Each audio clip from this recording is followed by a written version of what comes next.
टूटल जे मारलो धाका परेशान वाला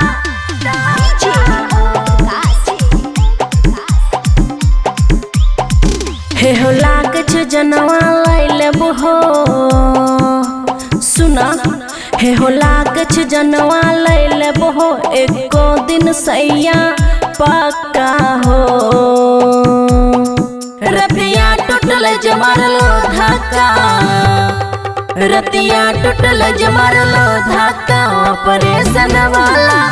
टाका हो रतिया टूटल जे मारलो धाका परेशान वाला टाका हो रतिया टूटल जे मारलो धाका परेशान वाला टाका हो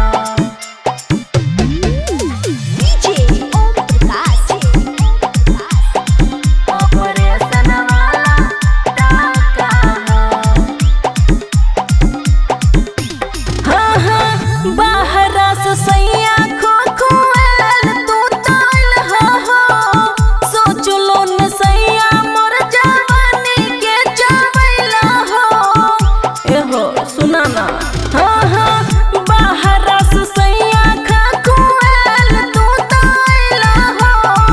सोच लो न सैया मोर जवानी के चावैला हो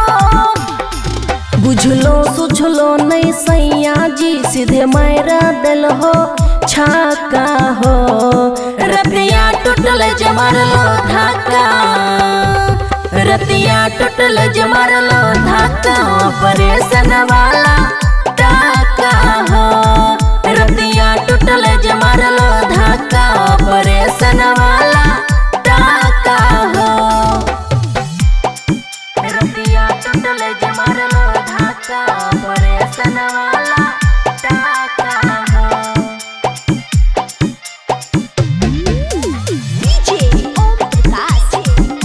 परेशान वाला टाका हो हाँ कर लो न सैया बर्दाश्त तनियो दिन जी कर देलो हमर अब त जियल तो कठिन जी सुना ना